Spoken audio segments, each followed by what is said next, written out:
Andemos como de día, honestamente, no en glotonerías y borracheras, no en lujurias y lascivias, no en contiendas y envidia, sino vestidos del Señor Jesucristo y no proveáis para los deseos de la carne. Y fue ese pasaje que Dios utilizó en su providencia para disipar las dudas de las tinieblas del corazón de Agustín de Hipona y salvarlo, rescatarlo de su pecado. Increíble. Pero quizás no haya otro testimonio más memorable en la historia de la iglesia que el del apóstol Pablo. ¿Recuerdan? En Hechos capítulo 9, camino a Damasco, aquel que supo respirar amenazas contra la iglesia de Dios y quien perseguía a los cristianos y a las cristianas y las entregaba a muerte y que fuesen encadenados. Dice capítulo 9 de Hechos, versículo 3, que al llegar cerca de Damasco, repentinamente lo rodeó un resplandor de luz del cielo y cayendo en tierra oyó una voz que le decía: Saulo, Saulo, ¿por qué me persigues? Y él le dijo: ¿quién eres, Señor?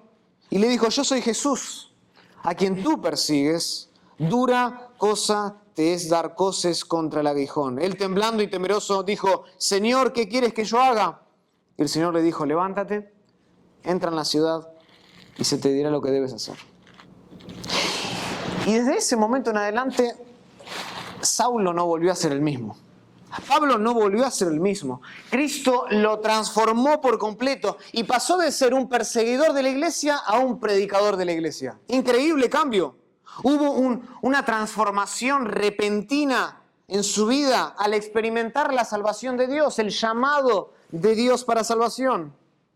Y al igual que Pablo, todos tenemos un testimonio de salvación si estamos en Cristo Jesús.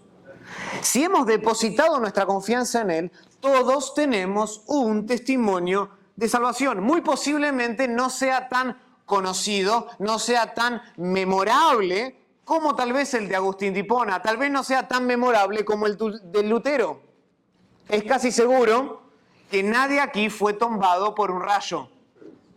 Y si lo fue, después me cuenta la historia. Y muy probablemente ninguno de aquí escuchó a un vecino que le decía que tomara y leyera la Biblia. Y ciertamente ninguno de nosotros vio al Señor resucitado como lo vio el apóstol Pablo. Pero de una cosa podemos estar seguros. Si nosotros somos cristianos, todos tenemos un testimonio de salvación. Todos, independientemente de la experiencia. Todos tenemos un testimonio de salvación. Y por esta razón me gustaría dirigir su atención esta mañana a Filipenses capítulo 3. Filipenses capítulo 3. Porque el relato que vimos hace un instante de Hechos 9, que habla de la conversión de Pablo, no describe la transformación que sucedió dentro del corazón. Simplemente cuenta el suceso. Sí, estaba yendo cerca a Damasco y de repente dice: una luz lo sorprendió, cayó al suelo y vemos el intercambio, pero no describe ese pasaje la transformación que hubo en el corazón de Pablo. Pero Filipenses 3 sí habla acerca de eso. Habla de lo que pasa cuando nosotros somos salvos por la fe en Cristo Jesús. Ahora bien, los testimonios de Pablo, los testimonios de Agustín y de Lutero, pueden llevarnos a pensar a veces que ellos pertenecen a una categoría de cristianos aparte, exclusiva, que está más arriba. ¿Por qué? Porque la experiencia de ellos fue única en cierto sentido. Sin embargo, como dije, nosotros como cristianos no vemos ni debemos esperar ver al Señor resucitado tal como lo vio Pablo en el camino a Damasco para ser salvos. Todo creyente tiene un testimonio de salvación. Y en Filipenses capítulo 3, del versículo 4 al 14, el apóstol Pablo va a presentar 3 piezas que son fundamentales en cualquier testimonio de salvación. En este pasaje hay 3 componentes, llamémoslo de esa manera, 3 componentes que no pueden faltar y que son una realidad de todo cristiano si realmente es salvo. Si realmente eres salvo, estas 3 piezas son parte de tu historia. Son parte de tu testimonio de salvación. Así que vamos a leer el pasaje nuevamente, después orar al Señor y nos metemos de lleno al estudio de la palabra. En los versículos del 1 al 3, como se leyó anteriormente, Pablo advierte a los creyentes a que tengan cuidado con los perros, dice, con los malos obreros, con los mutiladores del cuerpo. Él se está hablando específicamente de estos hombres que se habían entrometido en la iglesia, eran judaizantes, eran hombres que demandaban a aquellos que querían pertenecer a la iglesia del Señor que de ahora en adelante debían circuncidarse y debían guardar todas las regulaciones de la ley para estar en Cristo Jesús. Y Pablo dice, tengan cuidado. Y el versículo 4 dice, aunque yo también tengo de qué confiar en la carne, si alguno piensa que tiene de qué confiar en la carne, dice, yo más. Circuncidado al 8º día, del linaje de Israel, de la tribu de Benjamín, hebreo de hebreos, en cuanto a la ley fariseo, en cuanto a celo perseguidor de la iglesia, en cuanto a la justicia que es en la ley irreprensible. Pero cuantas cosas eran para mí ganancia, las he estimado como pérdida por amor de Cristo. Y ciertamente aún estimo todas las cosas como pérdida por la excelencia del conocimiento de Cristo Jesús mi Señor, por amor del cual lo he perdido todo y lo tengo por basura para ganar a Cristo. Y ser hallado en Él no teniendo mi propia justicia, que es por la ley, sino la que es por la fe de Cristo, la justicia que es de Dios por la fe, a fin de conocerle y el poder de su resurrección y la participación de sus padecimientos, llegando a ser semejante a Él en su muerte, si en alguna manera llegase a la resurrección de entre los muertos. No que lo haya alcanzado ya, ni que ya sea perfecto, sino que prosigo para ver si logro asir aquello para lo cual también fui asido por Cristo Jesús. Hermanos, yo mismo no pretendo haberlo ya alcanzado, pero una cosa hago, olvidando ciertamente lo que queda atrás y extendiéndome a lo que está delante, prosigo a la meta, al premio del supremo llamamiento de Dios en Cristo Jesús. Oremos. Querido Padre, te damos gracias por tu palabra. Gracias, Señor, porque nos has dejado este tesoro, del cual somos meros mayordomos y en el cual nosotros encontramos no solo el camino para la salvación, que es el Evangelio de Cristo Jesús, sino también todo lo que necesitamos para nuestra santidad, para crecer en piedad, para crecer en el conocimiento de quién eres tú, de quién somos nosotros y de todo lo que nos falta para ser como Cristo Jesús.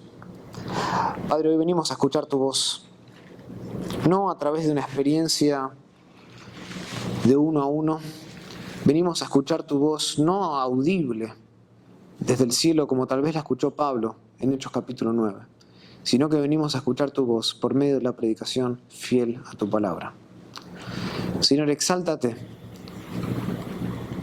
porque sabemos que cuando la Biblia habla, tú hablas. Y esa es la voz que venimos a escuchar.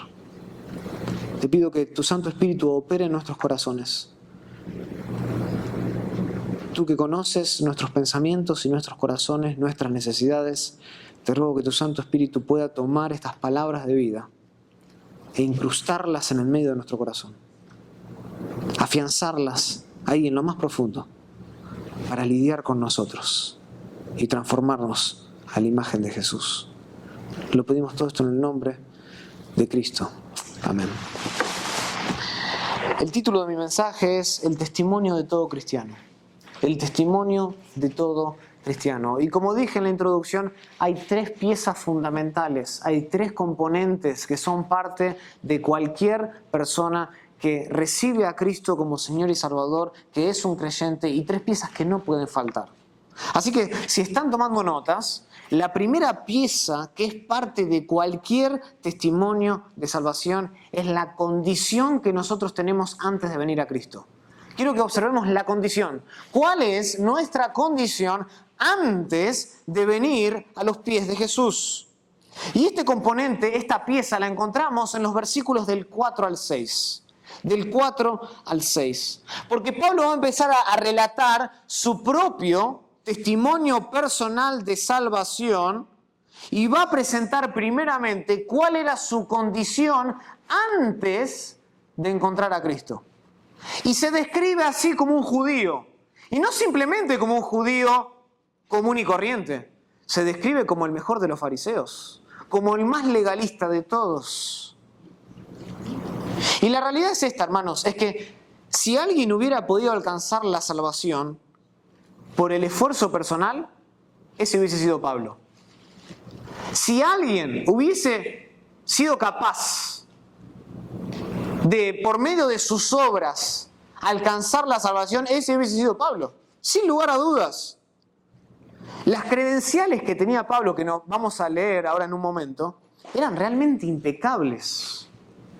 Y sin dificultad, él aventajaba a muchos de sus contemporáneos judaizantes que también confiaban en la carne. Por eso Pablo, al final del versículo 3, dice: nosotros somos la circuncisión no teniendo confianza en la carne, porque el judaizante confiaba en la carne, en sus obras de la ley. Y Pablo va a enumerar, ahora lo vamos a leer, 7 credenciales, 7 privilegios y logros que él tenía antes de venir a Cristo y que eran un claro testimonio de que él era el más judaizante de todos. Que si alguien podía tener la confianza en la carne para entrar en el reino de los cielos era él. Porque no había otro judío que tuviera el derecho de jactarse como lo tenía Pablo antes de Cristo. No había otro. Esto queda claro, por ejemplo, en Gálatas capítulo 1, versículo 14, cuando Pablo mismo declara, y él dice: en el judaísmo yo aventajaba a muchos de mis contemporáneos en mi nación, y él dice, siendo mucho más celoso de las tradiciones de mis padres. Él mismo dice eso. O sea, sus notables credenciales lo convertían otra vez en el más judaizante de todos los tiempos. Y la razón por la que Pablo va a enumerar ahora 7 credenciales en los versículos del 5 al 6 no es para presumir su superioridad espiritual. No es que Pablo está sacando chapa, como decimos en Argentina, o mostrando, ¿sí?, sus medallas, ilustrándolas un poquito, y dicen: miren todo lo que yo tengo, yo soy superior a ustedes. No es lo que está haciendo Pablo. Sino que Pablo lo que va a hacer es contrastar su vida antigua antes de venir a Cristo y cómo después él considera todo eso como pérdida por amor de haber conocido a Cristo Jesús. Eso es lo que está haciendo. Es lo mismo que él hace en 2 de Corintios capítulo 11, cuando él dice: no me gusta hacer esto, pero voy a hacerlo para que vean que yo puedo jactarme más de aquellos detractores que están entre ustedes. Y mostrar cuán absurdo es el argumento de ellos. Si ustedes tienen que circuncidarse para entrar en la familia de Dios, entonces yo ya era cristiano desde hace mucho tiempo. Ese es el argumento, es absurdo. Es absurdo. Aquí entonces, en esta sección, vamos a encontrar una de las declaraciones y una de las explicaciones más elocuentes acerca de lo que significa ser un cristiano. Y la realidad es esta: es que todos nosotros, antes de venir a Cristo, tenemos una vida. Todos tenemos una vida y un contexto antes de venir a Cristo. Antes de nuestra conversión, teníamos un trasfondo. Todos. Por supuesto que, como dije anteriormente, ninguno de nosotros ha pasado por la misma experiencia única como la de Pablo. Pero no por eso, no eso significa que nuestra conversión esté en una categoría menor, inferior. Otra vez, ver al Señor resucitado no es un requisito para entrar en el reino de los cielos, para ser salvos. Para ser salvo tú tienes que creer en Cristo Jesús como único Señor y Salvador y arrepentirte de tus pecados. Tú no necesitas ver a Cristo resucitado para entrar en el reino de los cielos. Eso no es vital para experimentar la vida cristiana. Lo que Pablo dice aquí, en estos versículos, acerca de la conversión, es cierto no solo de él, sino de todo y cada uno de los cristianos en la historia. Todos estamos en la misma posición sin Cristo. Y todos necesitamos la misma salvación que viene de Cristo y de nadie más. Porque no hay nombre sobre el cielo y debajo del cielo en el que podamos ser salvos, sino en Cristo. Independientemente de cuál sea tu trasfondo, independientemente de cuál haya sido tu experiencia, la salvación es la misma para todos. Y está al alcance de todo aquel que cree.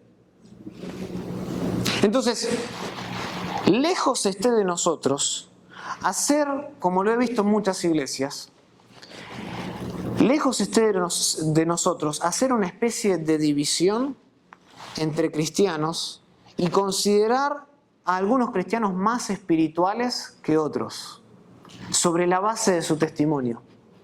Lo he visto en muchas iglesias, lo he visto en campañas, donde se hacen también en conferencias, donde se trata a algunos cristianos como que si estuviesen en una categoría superior por el testimonio y la experiencia donde pasaron. Y, wow, el testimonio de él es excepcional. El mío, normalito. Ahí está, pero ¿para qué voy a compartir el mío si tienes que escuchar el de él? ¿No sabes de dónde lo sacó el Señor Jesús? De las drogas, era un drogadicto, estaba en las calles, no tenía lugar donde vivir y escuchó el Evangelio y el Señor lo salvó. Y gloria a Dios. Y toda la gente, ¡oh! Pero de aquel que nació en una casa donde los padres eran creyentes y de chiquito escuchó el Evangelio, bueno, ese es más o menos. No, hermanos, lejos esté de nosotros hacer ese tipo de división. Todo testimonio es asombroso, todo testimonio es maravilloso cuando consideramos de dónde nos sacó Jesús. Nos sacó del foso del pecado. Estábamos condenados a la muerte, estábamos atados a nuestros delitos. Y Cristo vino, infundió vida en nuestro corazón y ahora somos nuevas criaturas en Jesús. Es maravilloso. Cuando tú consideras de dónde te sacó Jesús, todo testimonio es maravilloso y digno de la gloria de Dios. Ahora volvamos al texto. En el caso de Pablo habla de 7 realidades y va a enumerar 7 privilegios, 7 logros que en algún momento él consideró como grandes cosas, pero que ahora él consideraba ya inútiles. Y el apóstol se da cuenta, y se dio cuenta en la conversión, de que ninguno de estos logros eran capaces de salvarlo. Ninguno. No lo podían salvar a él, ni lo puede salvar a ninguno de nosotros. ¿Y cuál es la primera credencial? Noten versículo 5. Después de decir que él tiene mucho para confiar en la carne, si la salvación fuese por eso, él va a empezar a mencionar los 7. ¿Y el primero cuál es? Dice que fue circuncidado. Ese fue el primer logro, la primera credencial. Y a mí me llama la atención que Pablo no comienza con su ascendencia judía. Pablo empieza con la circuncisión. ¿Y por qué? Porque recuerden quiénes se habían infiltrado en la iglesia.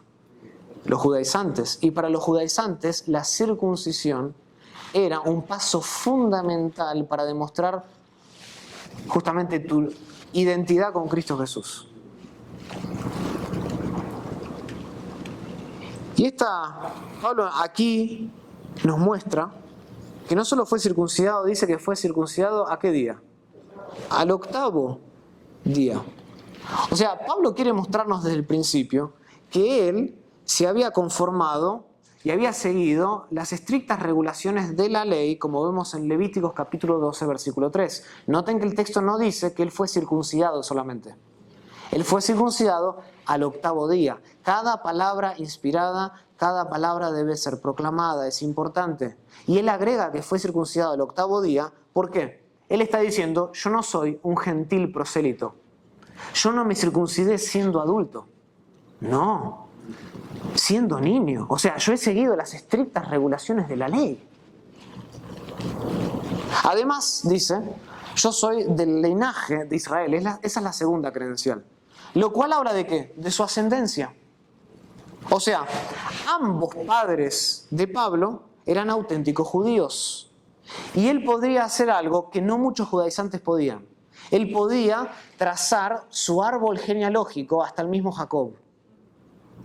Y esto es importante, porque no todo judaizante podía hacer eso. Y Pablo dice, yo soy superior a muchos de ustedes. Yo puedo trazar mi árbol genealógico hasta el mismo Jacob. Y noten la tercera credencial. Dice que él era ¿qué? Benjamita. Benjamita. ¿Se acuerdan de esta tribu? Una tribu muy importante. De esta tribu vino ¿qué rey? Saúl. Saúl, que por cierto juega con el nombre de Pablo. Saulo, Saúl. La tribu de Benjamín era una de las tribus más importantes de Israel. De hecho, la tribu benjamita se une con Judá, ¿se acuerdan? Para permanecer leal a la casa de David cuando las demás tribus decidieron darle la espalda. Y en el territorio de la tribu de Benjamín, ¿qué ciudad estaba? Jerusalén. Importante tribu. Y dice, yo soy de esa tribu. Por todo esto dicho, Pablo podría haberse jactado de ser uno de los judíos más auténticos. Por eso Pablo dice, como cuarta cosa, como cuarta credencial, que él era hebreo de hebreos. Miren, circuncidado al 8º día. Soy de ascendencia de Israel. Y además de la tribu de Benjamín, yo soy hebreo de hebreos. Y con esto lo que quiere decir es que justamente, noten, ¿se recuerdan dónde nació Pablo? En Tarso. A pesar de que él nació afuera de Israel, dice, el apóstol, yo me mantuve fiel a toda la ortodoxia judía. Me mantuve aferrado al idioma hebreo, no lo perdí.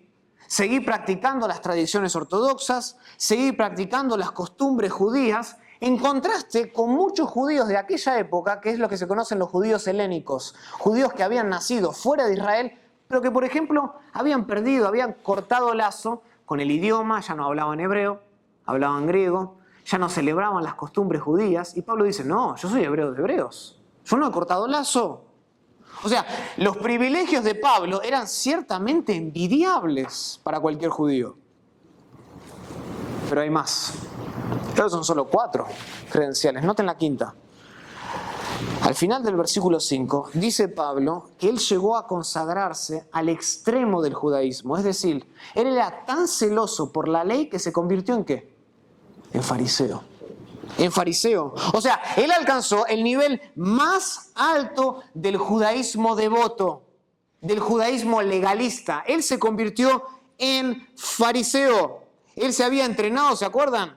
Con el rabino Gamaliel, nieto del famoso rabino Gilel y líder de los fariseos. O sea, ¡wow! Se había entrenado bajo hombres de alta gama. Y como una demostración adicional de su herencia judía, ahí viene el 6º privilegio de Pablo, dice que no solo se entregó al judaísmo a ser un fariseo, un devoto religioso, sino que después dice que fue perseguidor de la iglesia. Él era tan celoso por la tradición judía que persiguió a la iglesia de Jesucristo.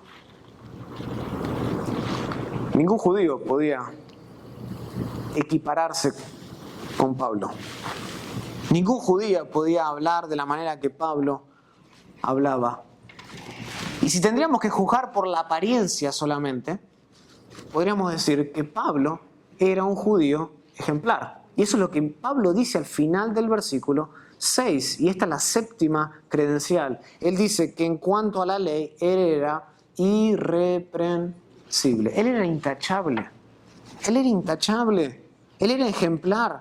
Parecía que Pablo, en aquella época, antes de conocer a Cristo, tenía todo. Tenía todo, parecía. Pero en realidad no tenía nada. Porque le faltaba a Cristo. Le faltaba a Cristo. ¿Y saben lo que esto nos enseña, hermanos? Esto nos enseña que la salvación no viene por un rito. La salvación no viene porque te bautizas en una iglesia. Y tanto la ascendencia como la tradición son incapaces de salvar a alguien. No importa si tú eres el hijo del pastor, tu ascendencia no te salva. Y no importa la tradición de tu iglesia ni la denominación de la que seas parte, la denominación no te salva. Y nadie puede alcanzar la salvación por pertenecer a una secta como Pablo pertenecía. El celo, escuchen esto, el celo religioso no garantiza nada por más estricto y más genuino que sea. Escuchen, Pablo pensaba cuando perseguía a los cristianos que estaba agradando a Dios. Él lo hacía por celo. Él quería proteger el judaísmo y pensó que estaba agradando a Dios. Y hoy en muchas iglesias hay hombres y mujeres que piensan que porque son sinceros en su servicio y son celosos de sus iglesias son salvos. Tú puedes ser el primero que entra por esa puerta y el último en irse por esa puerta. Tú puedes ser el que acomoda a toda la iglesia y sin embargo estar en la iglesia pero no estar en Cristo. Solo Cristo puede salvarte. Y todo eso, tu ascendencia, tus ritos, cuán genuinos sean tus obras, todo eso es inútil para la salvación. Pablo necesitaba a Cristo al igual que todos nosotros. Y esa es nuestra condición sin Cristo, que desesperadamente lo necesitamos a Él. De lo contrario, no puedes entrar al reino de los cielos.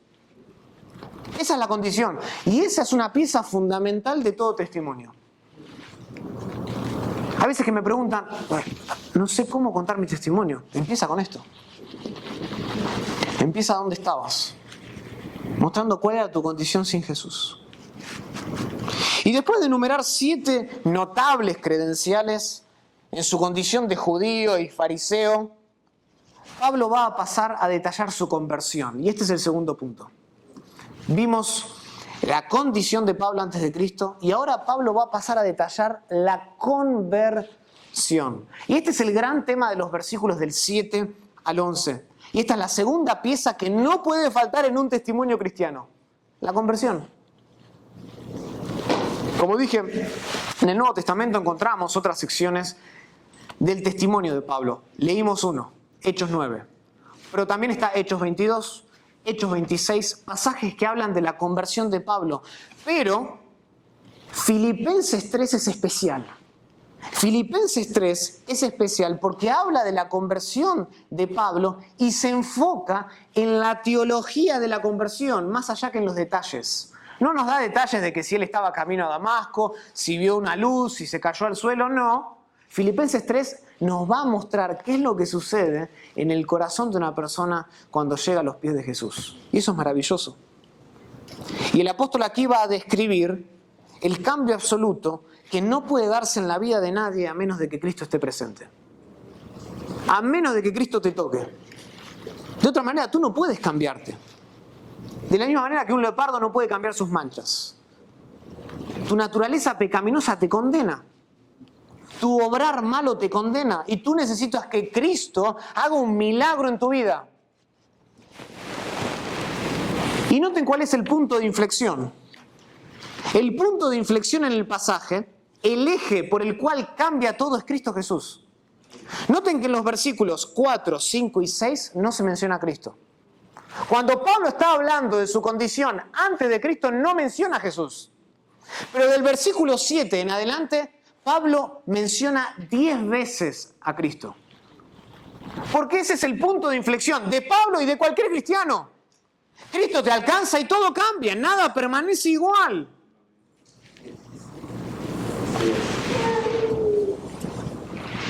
Y tal fue el cambio que Pablo dice que todas sus credenciales de repente se convirtieron ¿en qué? En pérdida. Versículo 7, pero cuantas cosas eran para mí ganancia, las he estimado como pérdida. Como pérdida, ¿se acuerdan como los marineros en el libro de Jonás? Que cuando azotó la tormenta que había enviado Dios, ya lo que estaba en la barca lo arrojaron. Porque eso no era tan importante como salvar su vida. O lo mismo que le pasó a Pablo camino a Roma en Hechos capítulo 27. Una gran tormenta de nuevo. ¿Y qué empezaron a hacer? Bueno, tiremos todo lo que está aquí de sobra, tirémoslo por la borda.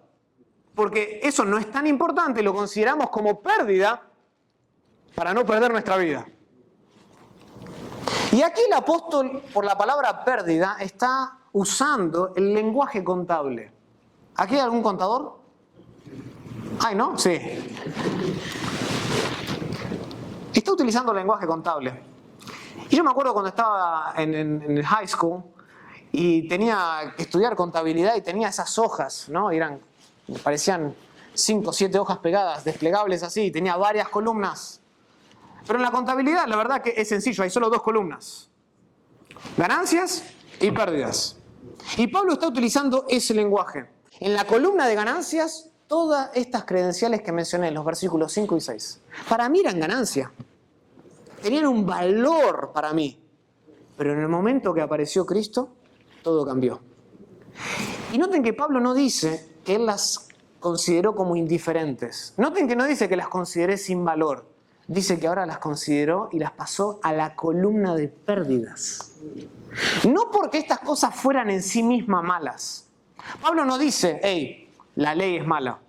O yo antes tengo mi ascendencia judía, ahora ya no me considero más judío. O no soy más descendiente de Israel. No está diciendo eso. De hecho, nosotros tenemos, por ejemplo, en Romanos 3, en Romanos 7, en Romanos 9, donde Pablo habla de algunas de estas cosas como buenas. Él habla de la ley como algo bueno.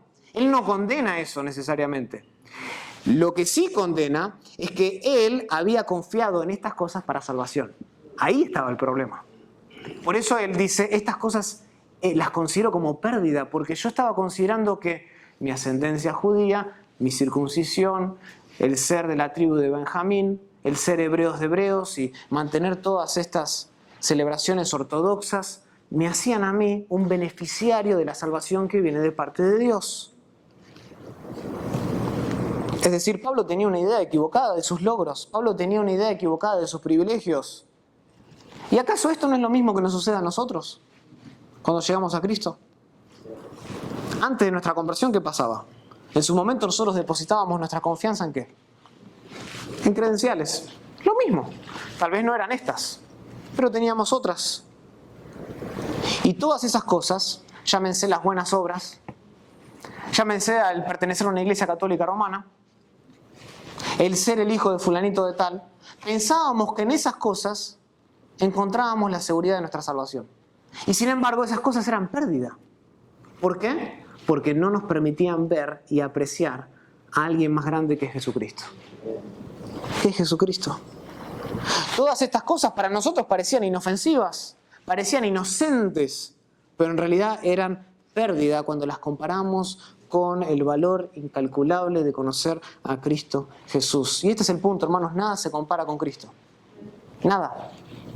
Nada, no hay cantidad de obras que superen el valor de Cristo Jesús. No lo hay. Y en los siguientes versículos, del 9 al 11 más específicamente, Pablo va a explicar en qué sentido todo cambió desde que Cristo vino a su vida. Y hay 3 cosas que cambian.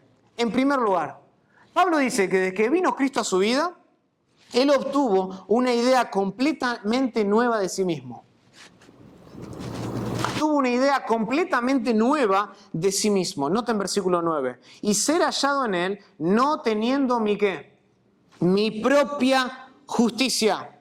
En el versículo 9 leemos que Pablo, desde que conoció a Cristo, ya no tenía su propia justicia, que es por la ley. Quien antes pensaba, noten, quien antes pensaba que era el mejor de los judíos, ahora se consideraba el principal de todos los pecadores, como dice el 1 de Timoteo 1:15. Noten que la idea de sí mismo cambió. Aquel que decía, yo aventajo a mis contemporáneos, ahora dice, no soy digno de ser considerado entre los apóstoles. Como un abortivo soy.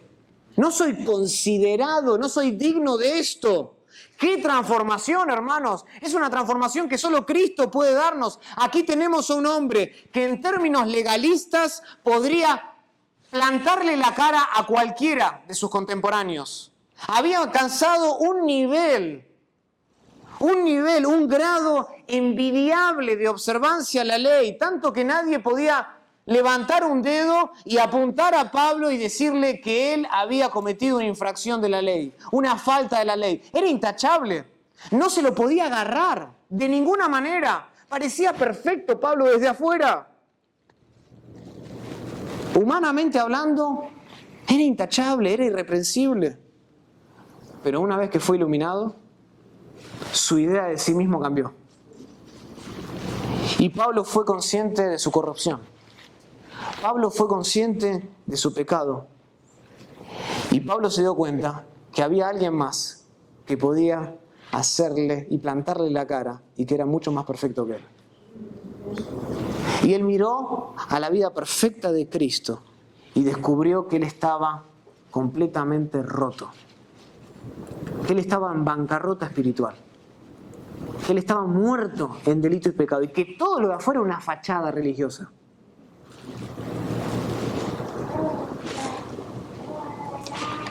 ¿Y acaso esto no es cierto de todos nosotros? ¿De aquellos que creen en Jesús? En la conversión, nosotros somos expuestos a nuestro propio pecado, a la corrupción de nuestros corazones. Y escucha, si tú estás aquí y tú no eres consciente de tu bancarrota espiritual, tú estás en un grave lugar. Es un síntoma muy grave. Si tú estás acá hoy y tú no eres consciente del problema de tu corazón, tú estás en un lugar muy peligroso. Porque tú estás en la iglesia, pero no estás en Cristo. Y la iglesia no te salva. La iglesia no es Dios. Tú necesitas a Cristo para que te salve. Y haga un milagro en tu corazón y te dé vida espiritual. Y te cambie por completo. Y te muestre el problema de tu corazón. Si tú estás aquí y no conoces que estás en necesidad espiritual, tú estás en un grave lugar.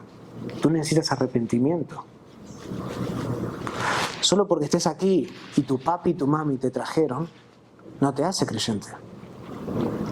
Y tú porque estás aquí y te trajo tu cónyuge, no significa que tú eres creyente. En aquel día, delante de Cristo, tú vas a estar solo. Y tú vas a tener que rendir cuentas delante de Él.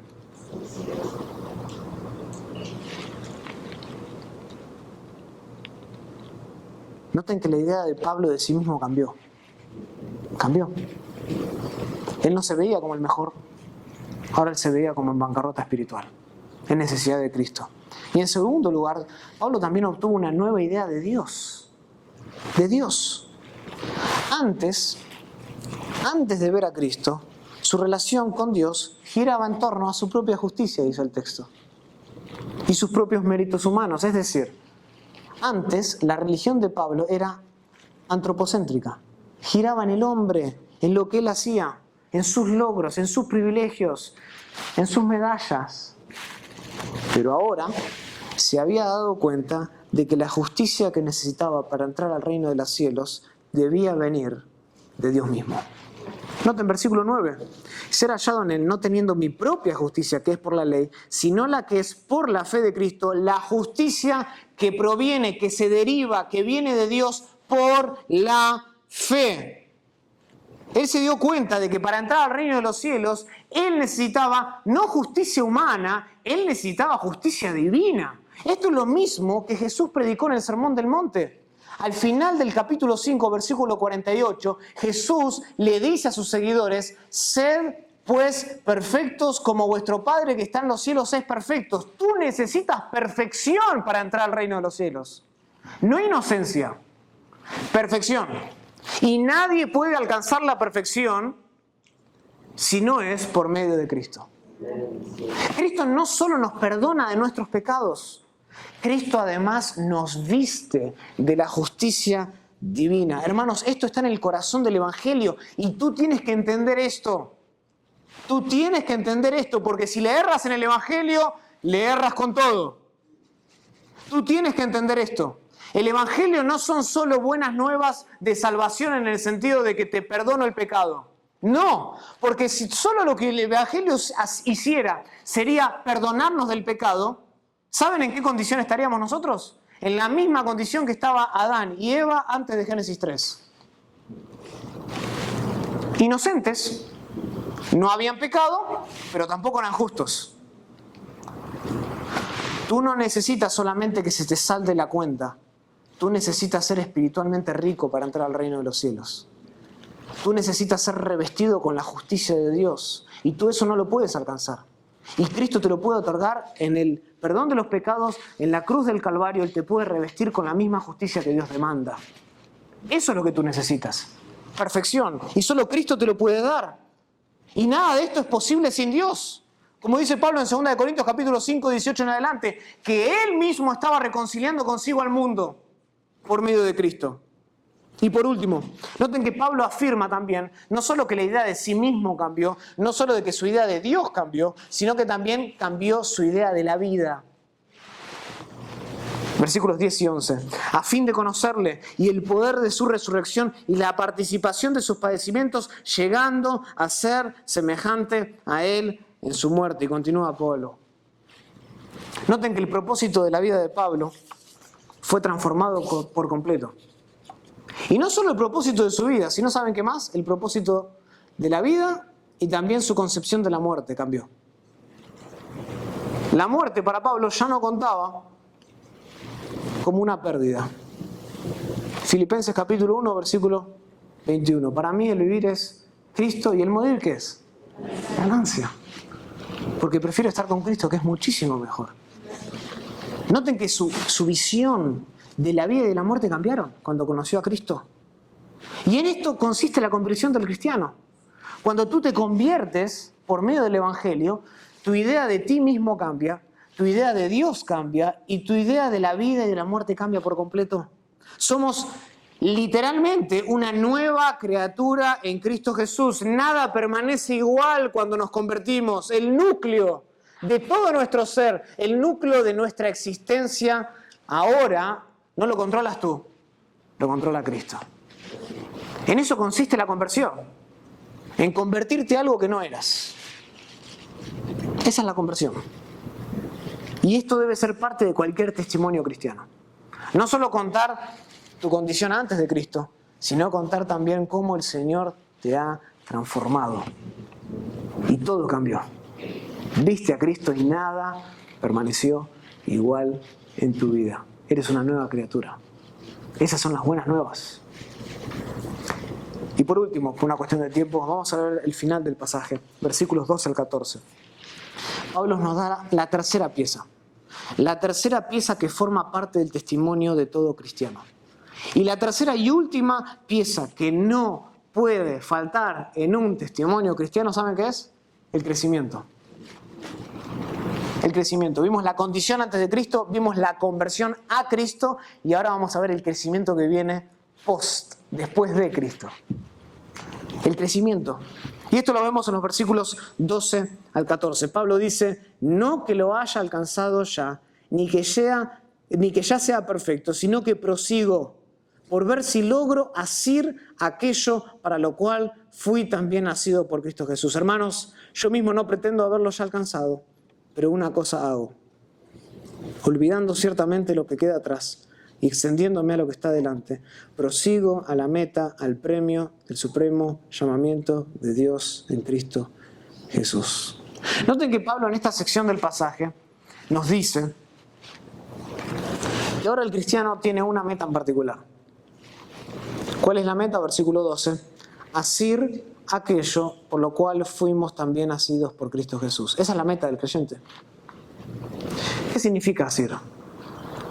Asir simplemente significa hacer algo propio, agarrar, esa es la idea, así como yo estoy agarrando el celular, hacer algo esto propio, ¿sí? Asirme de algo, conlleva la idea de alcanzar, de atrapar algo para mí. ¿De qué está hablando Pablo? ¿Pablo está hablando de la salvación? A ver si logro asir la salvación para la cual también fui asido por Cristo Jesús. ¿Pablo está hablando de la salvación aquí? ¿De qué está hablando Pablo? No está hablando de la salvación. Porque si estuviese hablando de la salvación, entonces Pablo estaría dudando de su conversión. Pablo estaría, ahora que soy convertido, a ver si logro alcanzar aquella salvación por la cual me salvó Cristo. No tendría sentido. De hecho, anteriormente en esta misma epístola, Pablo, ¿se acuerdan? En Filipenses capítulo 1, versículo 6, él dice que el que comenzó la buena obra en vosotros, la perfeccionará hasta el día de Jesucristo. O sea, que el que comienza la obra la termina. Cristo comienza todo, Cristo termina todo lo que comienza. Siempre. ¿Y saben cuál es el testimonio más maravilloso de esto? Que muchas veces olvidamos, la creación. La creación. Todos los días nosotros nos despertamos y ahí tenemos el testimonio inigualable de que Dios, o que no hay nada que Dios no comience que no termine. Siempre.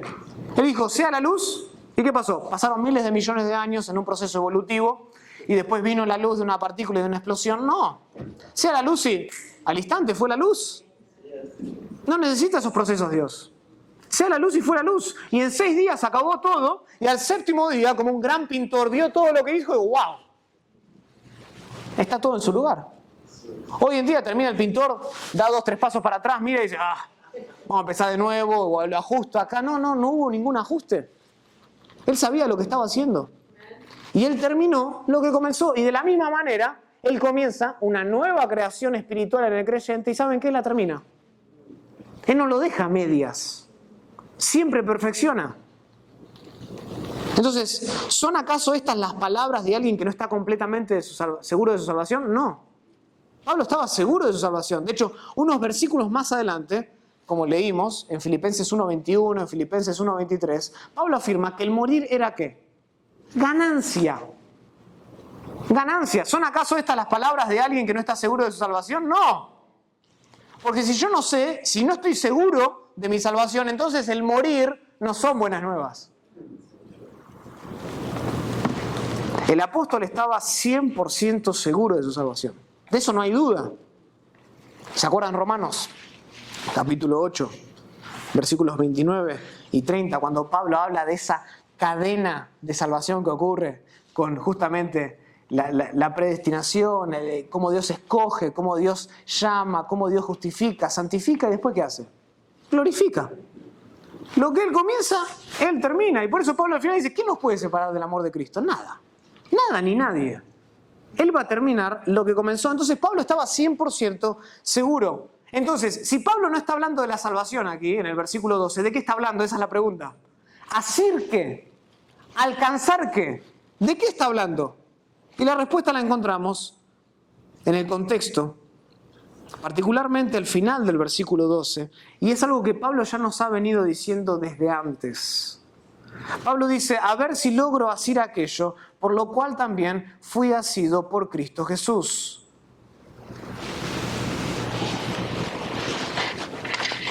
¿Y Jesús lo tomó para qué? Esa es la gran pregunta. Si podemos contestar esto, podemos entender qué es lo que quiere asir Pablo. Bueno, como dije antes, Pablo no fue asido por Cristo Jesús para el perdón del pecado solamente. Pablo no fue asido por Cristo Jesús simplemente para que renunciara de una vez por todas al judaísmo. Pablo tampoco fue asido por Cristo Jesús solamente para que dejara de perseguir a la iglesia. Jesús lo alcanzó y le dije, che, dejá de perseguirme. No fue solamente para eso. En el versículo 10, noten que Pablo dice que él fue salvado, noten, vamos a leer el versículo 9, la justicia que es de Dios por la fe, a fin de conocerle.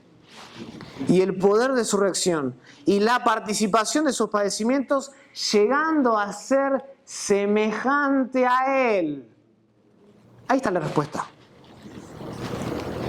En otras palabras, Pablo enseña que él fue salvado, como todo cristiano, a fin de poder alcanzar una meta específica. ¿Y saben cuál es esa meta?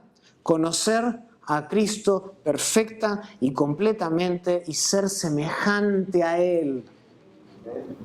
Ser semejante a Él. Entonces, noten esto, noten lo que Pablo está diciendo. Y es interesante. Él dice que su meta en la vida estaba en acorde con la meta de Cristo para su vida. Para que yo logre asir aquello por lo cual por lo cual yo fui asido. Pablo dice, mi meta como creyente es la misma meta que Cristo tenía para mí. Por lo tanto, si la meta de Pablo en la vida cristiana era ser más como Jesús, y si la meta de Cristo para Pablo era ser más como Jesús, entonces la meta de todo cristiano, ¿cuál debe ser? Ser más como Jesús. Conocer a Cristo completa y perfectamente y ser semejante a Él. El propósito, hermanos, de nuestra salvación es volvernos más como Cristo en nuestra vida, en nuestra mente, en nuestro todo.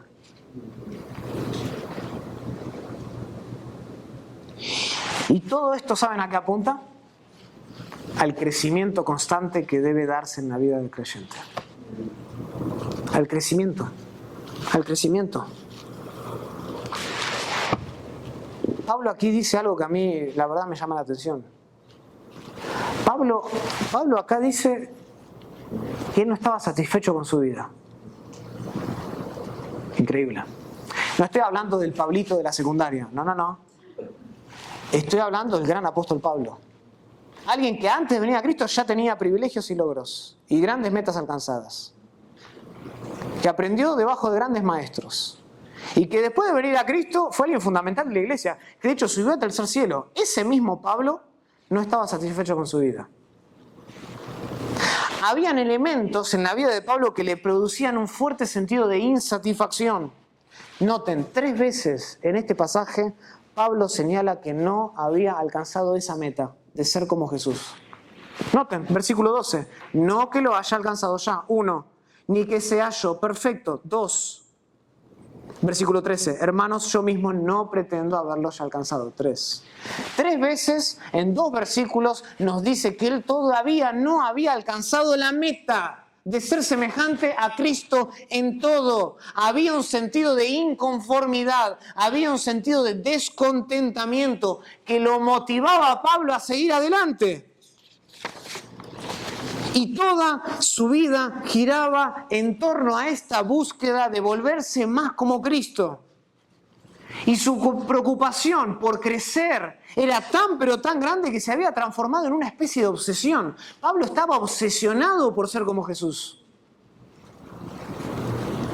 Esa era su meta. Y el texto es enfático en el original. Es enfático en el original. En el original dice así, hermanos, yo mismo no pretendo haberlo ya alcanzado.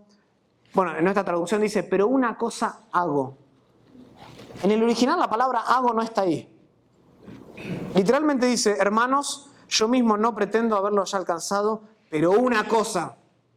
De manera abrupta, Pablo dice, esta es la obsesión de mi vida, no tengo otra. Mi obsesión no es llenar las butacas, mi obsesión no es tener un gran ministerio, mi obsesión no es ser el mejor, mi obsesión es ser como Cristo Jesús. Esta era la resolución de su vida. Esto era lo que controlaba a Pablo. Y yo me imagino, me pongo a pensar, ¿qué habrá sido lo que Epafrodito pensó cuando Pablo escribió esto? Epafrodito tenía que llevar la carta, ¿no? Y es probable que Epafrodito se lee esa sección y le dice, che. Tal vez no le dijo che, pero... ¿Cómo es esto de que te dedicas solamente a conocer a Cristo? ¿Que haces una sola cosa? Escuchá, Pablo. Vos nunca estás inquieto. Nunca estás quieto, perdón. Siempre estás ocupado. Siempre estás buscando una excusa para predicar a Cristo. Tú eres el multitarea más competente que conozco. Te la pasas escribiendo, te la pasas orando sin cesar, te la pasas visitando iglesias. Parece que estás haciendo 1000 cosas, no una. A lo que Pablo probablemente le dijo, no es que estoy haciendo 1000 cosas. Hago una sola cosa de 1000 formas distintas.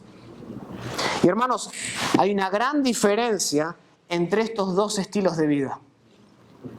Hay una gran diferencia, hay un abismo entre estos dos estilos de vida. Hay algunos cristianos que se la pasan saltando de una actividad a otra. Frenéticamente, están involucrados en todo, pero no triunfan en nada. Y a pesar de toda la energía que gastan, logran muy poco. Porque sus vidas están llenas de acción y de emoción, pero carecen de significado. ¿Saben por qué? Porque tienen un ojo en Cristo y el otro en su hermano. ¿Y saben cuál es la razón por la que están involucrados en tanto? Porque quieren sacar chapa, mostrar las medallas y decir, yo soy mejor que mi hermano. Tiene un ojo en Cristo y otro en el que viene atrás. Y se involucran en 1001 ministerios. Y son efectivos en nada.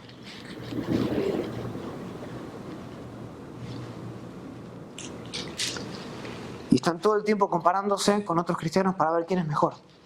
¿Quién corre más rápido? ¿Saben cómo llama Santiago a este tipo de persona? Una persona de doble ánimo, inconstante en todos sus caminos. No logra nada, es inconstante.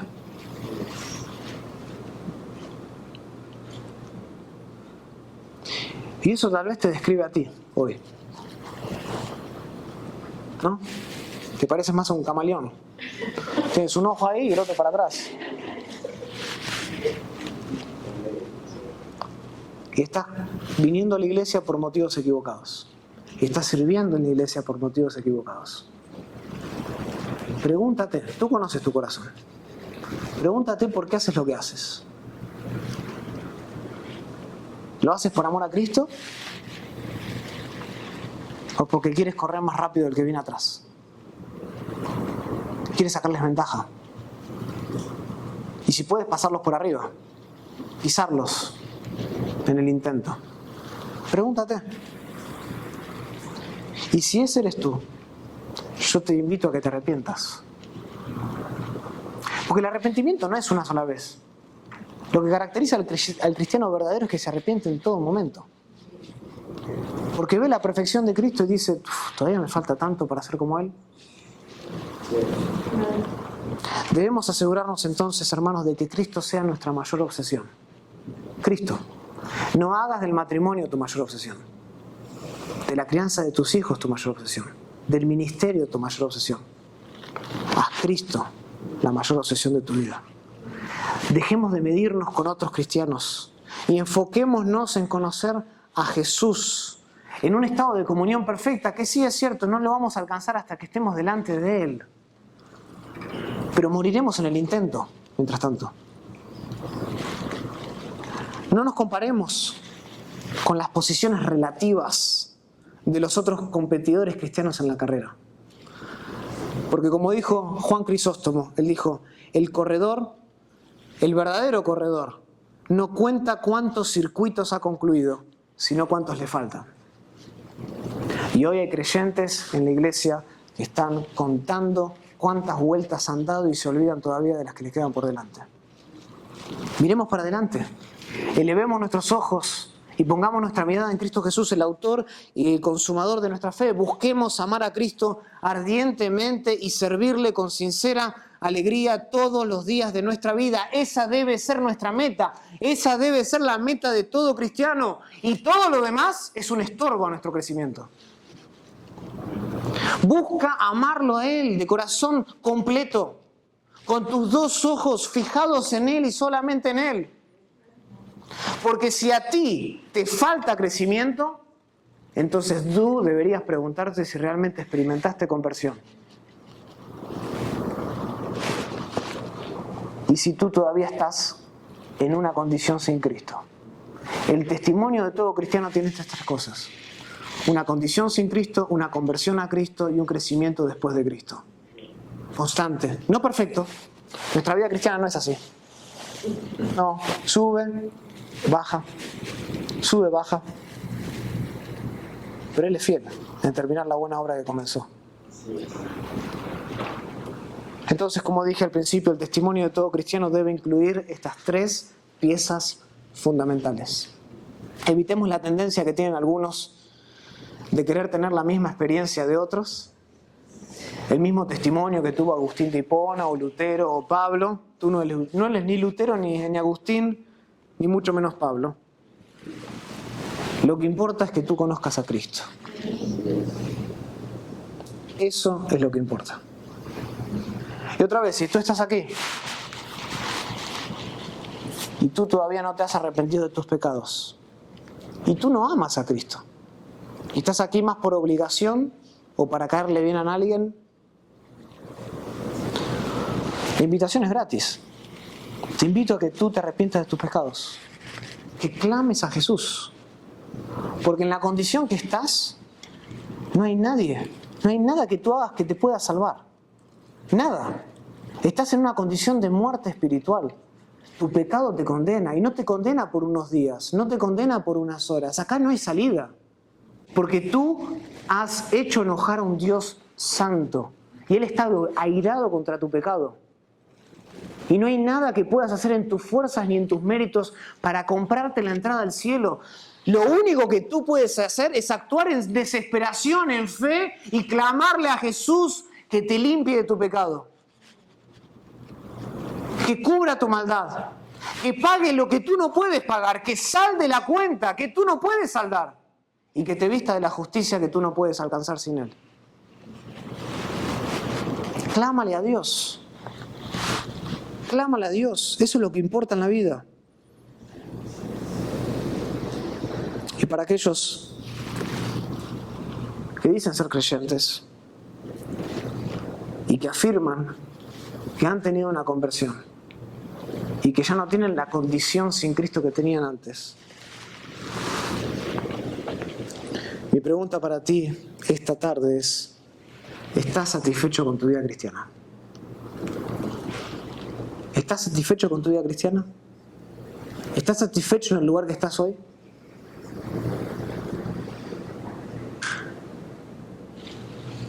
Pablo no lo estaba, como así tampoco lo estaba Agustín y Martín Lutero. Que Dios nos libre entonces. Que Dios nos libre de un falso sentido de superioridad personal y ponga en nosotros un anhelo ferviente por no escatimar esfuerzos a fin de alcanzar la semejanza de Cristo. Que no te conviertas en uno más en la iglesia que viera a calentar un asiento. Que estás satisfecho como estás. Oh, sí, me arrepentí de mis pecados. Le consagré mi vida al Señor. Sí, yo he ayudado a fundar la iglesia. Y te has olvidado de tu primer amor. Ten cuidado. Luchemos juntos por asir, por alcanzar la meta por la cual nos salvó Cristo Jesús. Oremos.